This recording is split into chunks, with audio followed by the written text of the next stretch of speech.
Okay, so we're going to go on a second tour today, the upstairs suites. So we need to get the gate free.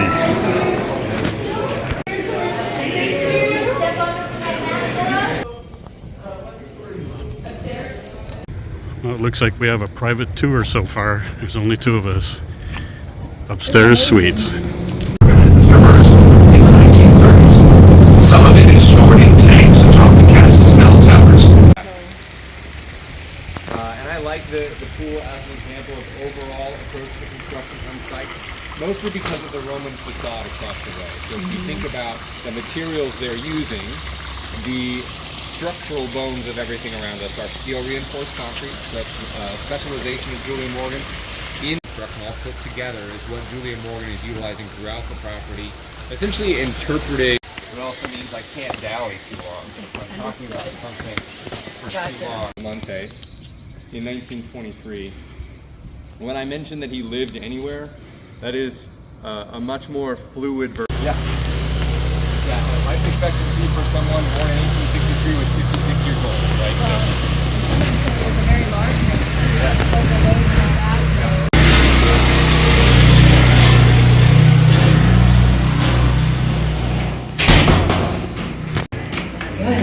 We try to put it literally into the tour's name so that there can't be any confusion about it.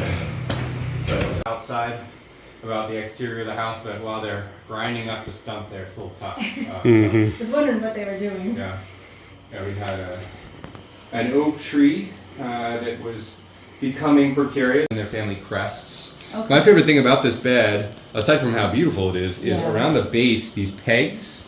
This is from an era before mattresses were structural, so you tie rope across the base of the bed.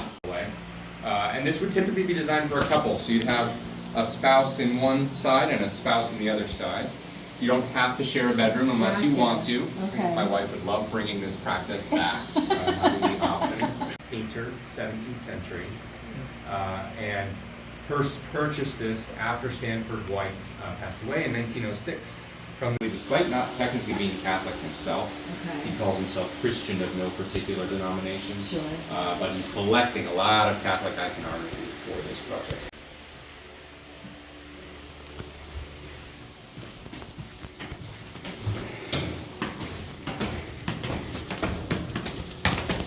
Those are fun to get, similar to the Julian Morgan, but it's 4 hours.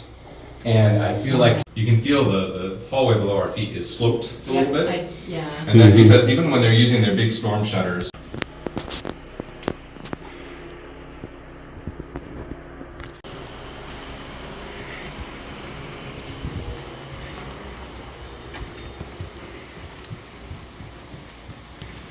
I love books.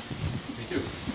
Have a main draw and then replicas surrounding Extension it. work. Are these all original? This one's really hard to tell. So this one's it's another composite. I believe the outer edge is the extension work, but there are probably plaster.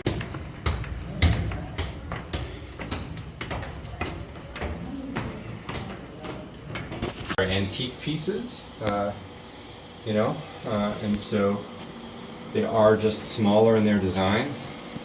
Partly, I think, especially in this space where he's probably heading to sleep, maybe around 7 a.m., he wants to be able to black it out.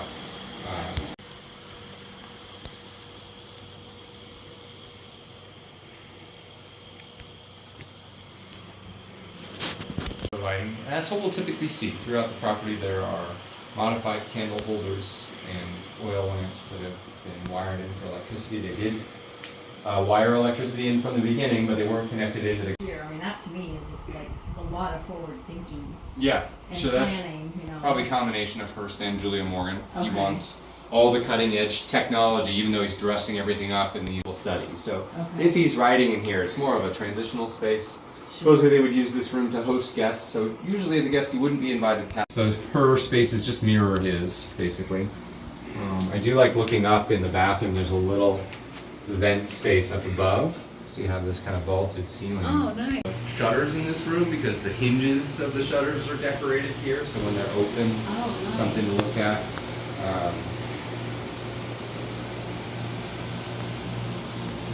Becoming his office. So Julia Morgan went to work. She raised the ceiling, installed this 15th century Spanish ceiling up above these modern columns that are painted and designed to look on the ceilings, and the paintings on the cork ceiling in the indoor Roman pool. That ceiling is been The back side of the fireplace? It is, yeah. So there's a mantle that goes out there. And then down below is the Della Robbia room, and below that is the Doge's suite. So all those mantles line up, and the chimney goes out the top. Yeah. In paint, and then gilded frames for these paintings as well. If we look at Hearst's collecting habits, painting is fairly low on his lists of interests. He likes tapestry, statuary, large architectural features right now. And now we're in the tower itself.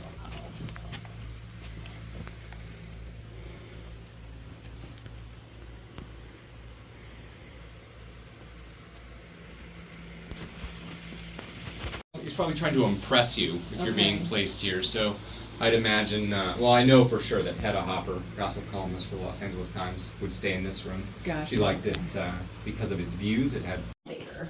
So we just walked around it. So that column running up the middle of that stairway is where the elevator, at which he's collecting, opens him up to circumstances like this, Sure, and probably his the knowledge of his fortune as well.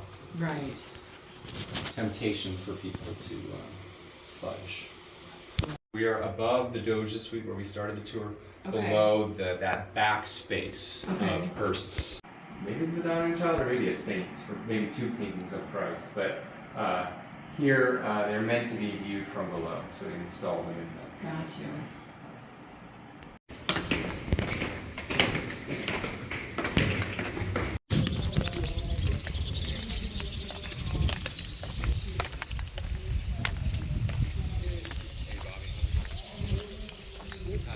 Pretty out here.